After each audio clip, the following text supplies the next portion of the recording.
Hello, I am G. Mancuso, Superintendent of the Honeoye Falls-Lima Central School District. The Honeoye Falls-Lima Central School District has a record of maintaining, improving, and renovating its schools and facilities through regular capital projects. Through the careful scheduling of regular capital improvements and the effective use of state aid, HFL has maintained its facilities in good repair in a cost-effective manner. Regular, well-considered improvements have helped deliver a highly effective, technologically appropriate, and safe instructional program. The Long-Range Master's Facility Plan consists of two phases. The first phase was approved by voters 7 years ago in December 2009. Work on that phase was completed in the fall of 2013. Information about Phase 1 is maintained on our district website. In December of 2013, voters approved the Network Health and Safety Project. This project provided us substantial IT network upgrades, substantial upgrades and enhancements to the district security systems, as well as provided improvements in our cafeterias. The network project was completed in 2015. The scope of work in the Phase 2 capital project that we are proposing was identified through state-mandated building condition surveys, architectural and engineering reviews, the work of the Capital Project Committee, which consisted of 45 school and community leaders, administrative presentations at public meetings, and discussions during board meetings. The Capital Project Committee and Board of Education narrowed down a district-wide priority list to high-priority items so the project would maximize state building aid and be at a cost local taxpayers may support. The committee considered work required to protect the community's investments in its school buildings and grounds, enhance the safety and security of these facilities, improve energy efficiency and reduce ongoing maintenance costs, and meet the needs of the instructional programs into the next decade. Now you'll be hearing from Lisa Moosberger, principal of Lima Primary School. The changes at Lima Primary will focus on making the whole building available to every student and making the entry to the building even more welcoming and secure. The changes in Phase 2 support our work in STEAM and update areas of the building that need TLC. Our main office and nurse's office haven't been updated in over 40 years. We will also make some of our classrooms friendlier to the needs of our youngest learners. Renovations to Lima Primary include the addition of an elevator to meet Americans with Disability Act or ADA guidelines to increase accessibility to the second floor, as well as renovation to one special education resource room to remove computer servers and exhaust systems currently in that space. To improve student safety and update electrical and workflow needs, the main office of the building and the nurse's office will be reconfigured and updated, providing both a secure entryway and a welcoming environment for learners and families. Second floor improvements will be limited to reconfiguration of classrooms near the new elevator. Ventilation improvements in the gymnasium are also planned, as well as renovating existing space to support building initiatives in the area of STEAM, science, technology, engineering, art, and music.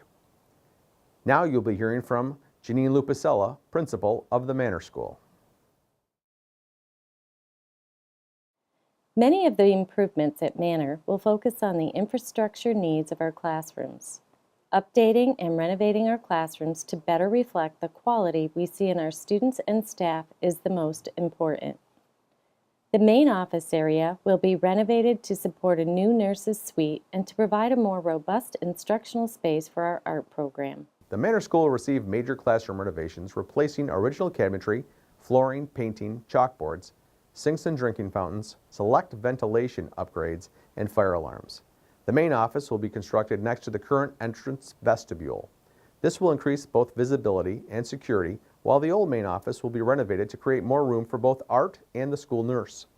Both boys and girls changing rooms next to the gym will be renovated, with original locker and bathroom areas being reconstructed following ADA guidelines.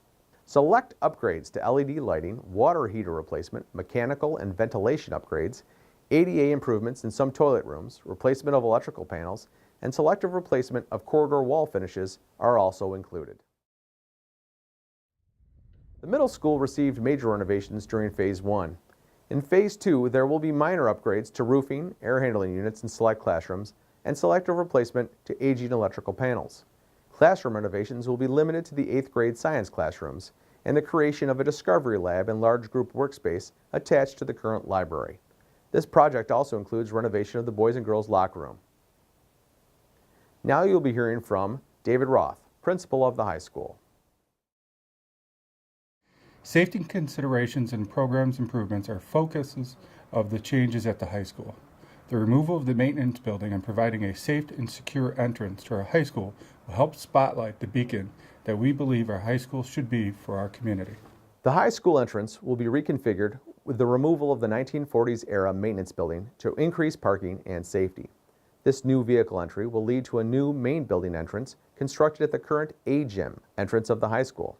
The main office and athletic office will be relocated to this area to increase visibility and security, while the old main office will be renovated to support counseling and the school nurse. A renovated cafeteria and serving line are also meant to be aligned to ADA guidelines and provide natural light into the cafeteria. The high school will have 2 new art rooms aligned with the curriculum vision began in Phase 1 and completed at the middle school. There is also significant work in the project to renovate and preserve the historic front of the original building, providing for better moisture mitigation, select roof replacement, and brick reconstruction.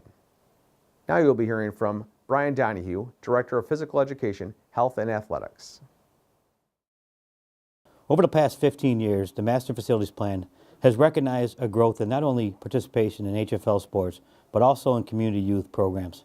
As a result, there's been a need for additional play spaces for these programs. The multi-use turf field recognizes this growth as a priority within our community and provides a place for students in the HFL sports program, students in the community youth programs, physical education students, and students at recess for an area of play that maximizes their ability to be outside regardless of the weather.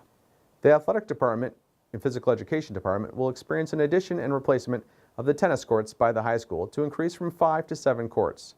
The construction of a new multi-purpose turf field near the middle school, combined to support baseball, softball, and a full-size rectangular field, will increase the school's ability to host events and extend both spring and fall seasons. Now you'll be hearing from Bill Harvey, Director of Transportation and Safety.